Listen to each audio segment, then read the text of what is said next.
बातमीपत्राच्या सुरुवातीलाच अत्यंत महत्त्वाची बातमी आपण पाहतोय। एक ब्रेकिंग न्यूज पाहतोय, ती म्हणजेच सतीश भोसले उर्फ खोक्या भोसले बीडच्या हद्दीत दाखल झालाय। ही थेट दृश्य आपण सध्या पाहतोय। बीडच्या गेवराईमध्ये सतीश भोसलेची एंट्री झाली आहे। अवघ्या 25 मिनिटांमध्ये बीड पोलीस आरोपी सतीश भोसलेला पोलीस अधीक्षक कार्यालयामध्ये घेऊन पोहोचणार आहेत। तर पोलीस अधीक्षक कार्यालयामधून सतीश भोसलेची ओळख परेड केली जाणार आहे आणि त्यानंतर त्याची बीडच्या जिल्हा रुग्णालयामध्ये वैद्यकीय तपासणी सुद्धा होईल। वैद्यकीय तपासणीनंतर सतीश भोसलेला बीडच्या शिरूर कासार तालुका न्यायालयामध्ये हजर केलं जाणार आहे। आरोपी सतीश भोसलेवरती एकूण 5 गुन्हे दाखल करण्यात आले आणि त्यापैकी शिरूर कासार पोलिसांनी 3 तर वन विभागानं 2 गुन्हे दाखल केलेत। हे एक्सक्लुसिव्ह दृश्य आपण पाहतोय। पहिल्या व्हिडिओत आपण पाहतोय जेव्हा छत्रपती संभाजीनगरच्या विमानतळावरती सतीश भोसले जो आहे त्याला उतरवण्यात आला होता आणि तिथून थेट बीड पोलिसांनी अगदी वेगवान पद्धतीने बीडकडे आपला ताफा वळवला होता। तर दुसरी दृश्य आपण पाहतोय, साम टीव्हीवरती एक्सक्लुसिव्ह दृश्य तुम्ही पाहताय। बीडच्या हद्दीत सतीश भोसलेला घेऊन पोलीस दाखल झाले आहेत आणि थोड्याच वेळात अगदी 25 मिनिटांमध्ये पोलीस मुख्यालयात त्यांना हजर केलं जाईल। त्यानंतर त्याची ओळख परेड होणार आहे, मग त्यानंतर वैद्यकीय तपासणी होईल आणि त्यानंतर न्यायालयात आज त्याला हजर केलं जाईल। नेमकं कोर्ट काय बोलणार, कोर्ट काय कारवाई करणार पाहावं लागणार आहे। योगेश काशीद आपले प्रतिनिधी आपल्यासोबत जोडले गेलेत। योगेश, अगदी काही क्षणामध्ये बीडच्या मुख्यालयात जे आहे पोलीस घेऊन पोहोचणार आहेत खोक्या भाईला। यानंतरची कारवाई कशी असणार आहे, आजचा दिवसचा प्लॅन कसा असणार आहे? सतीश उर्फ खोक्या भोसलेवरती शिरूरच्या कासार पोलीस ठाण्यामध्ये वेगवेगळ्या स्वरूपाचे 5 गुन्हे दाखल आहेत। त्यापैकी 3 गुन्हे हे पोलिसांनी दाखल केलेले आहेत, तर 2 गुन्हे हे वन विभागाने दाखल केलेले आहेत। आणि सतीश उर्फ खोक्या भोसलेच्या पर्यागराजमधून पोलिसांनी दिशेने रवाना केलं जात आहे, आणण्यात येत आहे। आपण पाहू ताफा घेऊन पोलिसांचं त्याला बीडमध्ये दाखल करण्यात येणार आहे। सुरुवातीला पोलिसांच्या कार्यालयामध्ये नेऊन त्याची ओळख केली जाईल आणि त्याच्यानंतर जिल्हा रुग्णालयात वैद्यकीय तपासणी केली जाईल। मात्र असं देखील होऊ शकते की त्याला बीडला नेण्याऐवजी शिरूरला देखील नेलं जाऊ शकते, जे की बाय रोड आहे शिरूरला जाणार, तिकडे देखील नेलं जाऊ शकते अशी देखील प्राथमिक माहिती समोर आलेली आहे। बीड ऐवजी त्याला शिरूर कासार येथील जिल्हा रुग्णालयामध्ये जे की उपजिल्हा रुग्णालय आहे तिथलं तिथे नेऊन त्याची वैद्यकीय तपासणी केली जाईल आणि त्याच्यानंतर त्याला शिरूर कासार येथील तालुका न्यायालयामध्ये हजर करून त्याचं रिमांड मागितलं जाईल। मात्र संपूर्ण प्रक्रिया पाहायला गेली तर खोक्या भोसलेने जे काही काळे कारनामे केले त्याचं काल घर देखील वन विभागाकडनं तोडफोड करण्यात आलेलं आहे किंवा तोडण्यात आलेलं आहे। ज्या जागेवरती त्यांनी अतिक्रमण केलं, त्या जागेवर त्यांनी घर बांधलं होतं ग्लास हाऊस, ते देखील अतिक्रमण हटवण्याचं काम वन विभागानं केलेलं आहे। मात्र ही मोठी कारवाई म्हणावी लागेल। सतीश उर्फ खोक्या त्याच्यानंतर त्याच्या मुसक्या आवळण्याचं काम बीड पोलिसांनी केलं आहे। योगेश, आपण मोठी कारवाई याला म्हणू शकतो। सतीश भोसलेच्या मुसक्या आवळण्यात आल्या आहेत आणि आज त्याला शिरूर कासारमध्ये हजर केलं जाऊ शकतं, याची जास्त शक्यता आहे। पाहावं लागेल की नेमकं काय होणार आहे। धन्यवाद, अगदी सविस्तर अपडेट आपण दिली। वेळोवेळी आपल्याकडून घटनेची प्रत्येक अपडेट जाणून घेत राहू।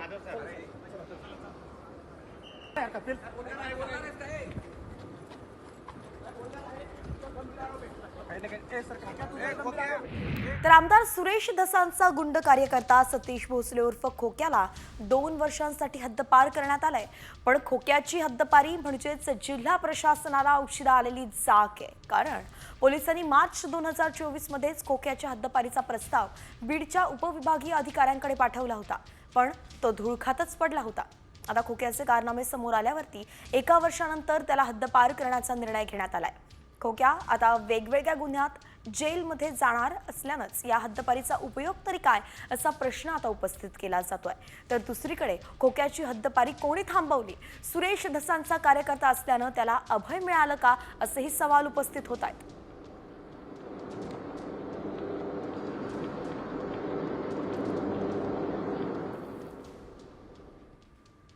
आणि यानंतर राजकीय बातम्यांचा वेगवान आढावा घेऊयात न्यूज पॉइंट 20च्या माध्यमातून। सतीश भोसले उर्फ खोक्याला घेऊन पोलीस संभाजीनगर विमानतळावरून बीडकडे रवाना झालेत। खोक्याला पोलिसांनी प्रयागराजमधून संभाजीनगरमध्ये आणलं होतं आणि त्याला आज कोर्टात हजर केलं जाणार आहे। तरुणाला अमानुष मारहाण प्रकरणी त्याला प्रयागराजमधून अटक करण्यात आली आहे।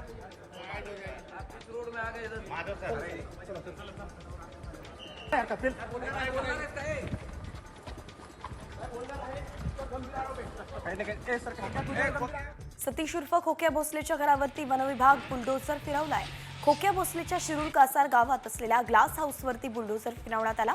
वन विभागाच्या जागेवरती हे अनधिकृतपणे घर बांधण्यात आलं होतं आणि म्हणून आता वन विभागाने ही कारवाई केली आहे। सतीश भोसले उर्फ खोक्याचा पोलिसांनी माज उतरवलाय, यावरती मुख्यमंत्री देवेंद्र फडणवीसांनी प्रतिक्रिया दिली आहे। बोक्या खोक्या किंवा ठोक्या असो, कुणालाही सोडणार नाही, या सगळ्यांना ठोकणार असा थेट इशारा राज्यातील गुंडांना फडणवीसांनी दिलाय। बीड जिल्ह्यातील कुमशी गावामध्ये जमिनीच्या वादातून एका कुटुंबाला बेदम मारहाण करण्यात आली। कोर्टात सुरू असलेल्या जमिनीच्या वादातून ही मारहाण झाल्याचं कळतंय। तर 40 ते 50 गुंडांनी हातात शस्त्र घेऊन भिसे कुटुंबियांवरती हल्ला केला। मारहाणीत भिसे कुटुंबीय गंभीर जखमी झालाय आणि त्यांच्यावरती जिल्हा रुग्णालयात उपचार सुरू आहे।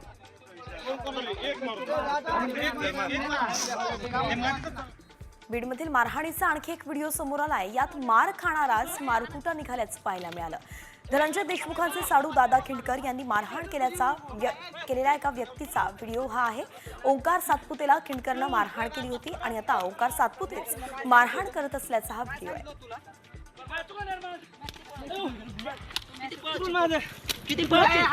बीडच्या पोलीस दलात आता आडनावाचा वापर बंद करण्यात आलाय। पोलिसांच्या नेमप्लेटवरती आता फक्त त्यांच्याच नावाचा उल्लेख दिसेल, जातीचा उल्लेख असणार नाहीये। सामाजिक सलोखा राखण्यासाठी पोलीस अधीक्षक नवनीत कावत यांनी हा निर्णय घेतला आणि त्यांनी याची सुरुवात स्वतःपासूनच केली आहे।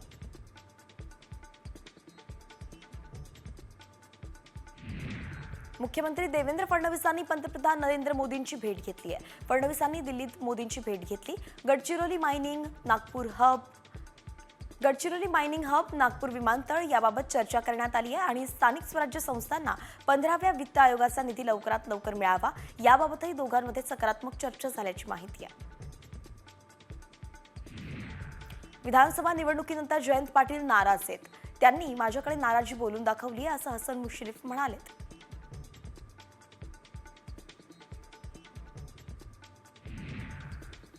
स्थानिक स्वराज्य संस्था निवडणुकीपूर्वी नांदेडच्या काँग्रेसला मोठा धक्का बसण्याची शक्यता आहे। भाजपचे खासदार अशोकराव चव्हाण यांचे मेहुणे राष्ट्रवादीच्या वाटेवरती असल्याची माहिती आहे। माजी खासदार भास्करराव पाटील खतगावकर आणि मीनल खतगावकर राष्ट्रवादीत प्रवेश करणार असल्याची माहिती सूत्रांनी दिली आहे। अहिल्यानगर जिल्ह्याचे पालकमंत्री राधाकृष्ण विखे पाटलांनी नगरपालिकेच्या आढावा बैठकीनंतर घोषणाबाजी आणि गोंधळ झाला। बैठकीनंतर निवेदन द्यायला आलेल्या छात्र भारतीच्या कार्यकर्त्यांनी घोषणाबाजी केली। नितेश राणे यांचा राजीनामा घेण्याची मागणी यावेळी कार्यकर्त्यांनी केली आहे। तसंच महायुतीच्या कार्यकर्त्यांनी आंदोलकांना धक्काबुक्कीही केली। राज्य सरकारच्या लाडकी बहीण योजनेचा मोठा फटका इतर विभागांना मिळणार असल्याचं कळतंय। लाडकी बहीण योजनेसाठी इतर विभागांचा निधी अर्थ विभागानं वळवला असल्याचं स्पष्ट झालंय। सामाजिक न्याय विभागाचा 3000 कोटी तर आदिवासी विभागाचा तब्बल 4000 कोटींचा निधी अर्थ विभागानं वळवलाय।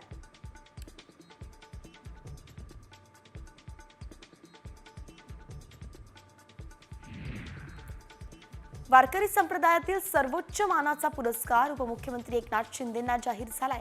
प्रथम जगद्गुरू संत श्री तुकाराम महाराज पुरस्कार शिंदेंना देण्यात येणार आहे। देहू इथे 16 मार्चला हा पुरस्कार प्रदान सोहळा पार पडेल आणि यावेळी संतांचे वंशज आणि मानाच्या मुख्य 7 पालख्यांचे प्रतिनिधी उपस्थित असतील।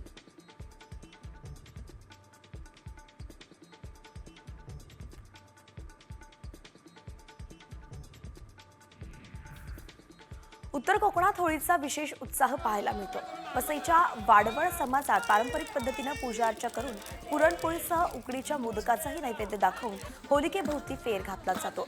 दहन झाल्यानंतर तिच्या 5 प्रदक्षिणा घालून विसर्जन केलं जातं।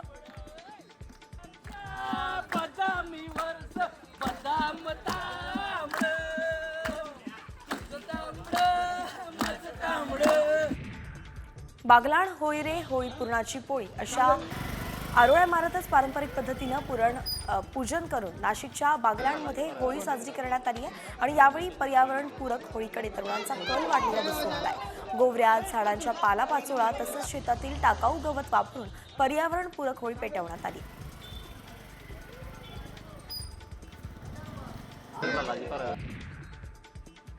होळीच्या पार्श्वभूमीवरती भाजप नेते आमदार सुधीर मुनगंटीवारांनीही होळीचं पूजन केलं। चंद्रपुरातील निवासस्थानी होळीची पूजा करत महाराष्ट्रातील जनतेला होळी आणि धुलिवंदनाच्या शुभेच्छा त्यांनी दिल्या।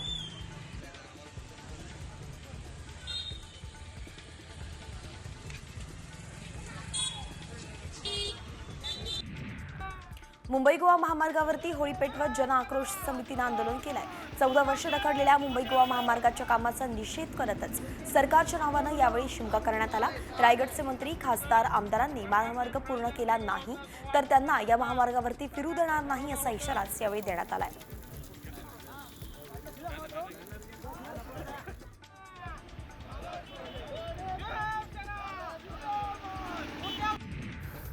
होळीला लावल्या जाणाऱ्या मुख्य लाकडाची म्हणजेच हळकुंडाची मिरवणूक काढण्याची महाडमध्ये प्रथा आहे. महाडमध्ये वाजत गाजत हळकुंडाची मिरवणूक काढण्यात आली. सजलेल्या बैलगाडीवरती हे हळकुंड ठेवून खालूच्या तालावरती नाचत यावेळी जल्लोष करण्यात आला.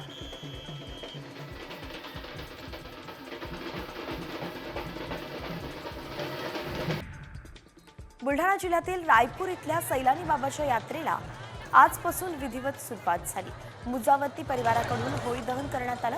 शेकडो ट्रक, नारळ, भाविकांची जुनी कपडी याची होळी करण्यात आली आणि यात्रेसाठी देशभरातून लाखो भाविक दाखल झालेत. यात्रेतील होळीचं यावर्षीचं हे 50वं वर्ष आहे. माहीमच्या मच्छीमार कॉलनीत कोळी बांधवांकडून होळीचा सण साजरा केला जातोय. होळीतील कोळीवाड्यातल्या महिला या पारंपरिक कपडे परिधान करून होळीच्या गाण्यांवरती ठेका धरतायत.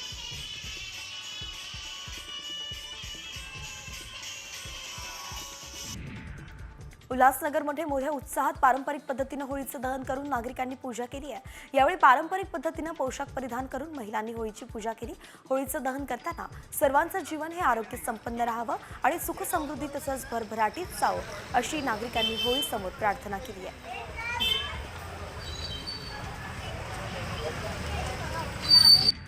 मावळच्या शिरगावमध्ये मोठ्या उत्साहात होळीचं दहन करण्यात आलं आणि यावेळी पारंपरिक पद्धतीनं पोशाख परिधान करून होळीची पूजा करण्यात आली. होळीचं दहन करताना समाजातील अस्थिरता नाहीशी होऊन सुख समृद्धी कायम राहावी अशी मनोभावी प्रार्थना केली गेली.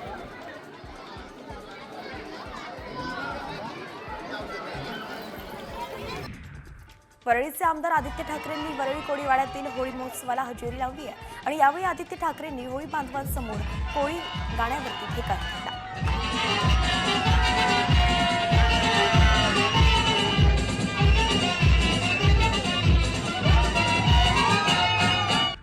बुलढाणा जिल्ह्यातील रायपूर इथल्या सैलानी बाबांच्या यात्रेला विधिवत सुरुवात झाली आहे. मुजावर परिवाराकडून होळी दहन करण्यात आलं.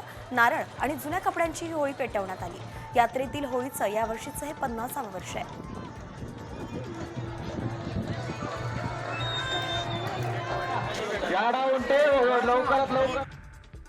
वाशिमच्या पद्मतीर्थ मोक्षधाममध्ये 19 वर्षांपासून वेगळी होळी साजरी करण्याची परंपरा रूढ झाली आहे. अनेक जण व्यसनाच्या आहारी जाऊन स्वतःचा जीव सुद्धा गमावतात. त्यामुळे मानवी शरीरासाठी हानिकारक असलेल्या तंबाखू, बिड्या, सिगरेट, गुटखा या होळीत दहन केला जातो आणि होलिकात्सव साजरा केला जातो.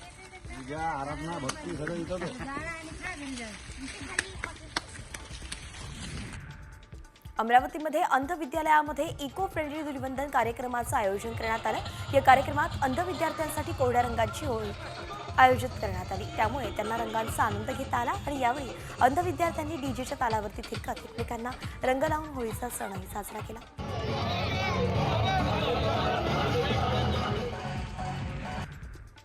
परभणीच्या पालकमंत्री मेघना बोर्डीकरांनी तांड्यावरती जाऊन होळी साजरी केली आहे. हलगीच्या आवाजावरती बंजारा पारंपरिक वेशभूषा परिधान करून बंजारा नृत्य सुद्धा त्यांनी केलंय. यावेळी मोठ्या प्रमाणावरती बंजारा समाजाच्या महिला उपस्थित होत्या.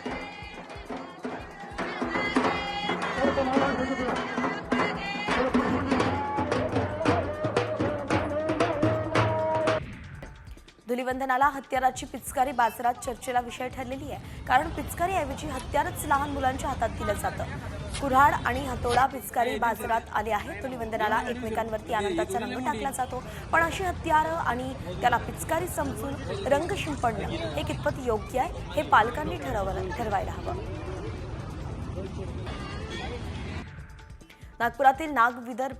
नागपुरातील विदर्भ चेंबर्स ऑफ कॉमर्स या व्यापारी संघटनेच्या वतीनं होळी साजरी करण्यात आली आणि यावेळी व्यापाऱ्यांसाठी अडचणीच्या ठरणाऱ्या LBT कर, सायबर क्राईम, ऑनलाईन शॉपिंग या फलकाचं दहन करण्यात आलं. हातात फलक घेऊन त्यांचं दहन करून व्यापारी वर्गाकडून होळी उत्सव साजरा करण्यात आला.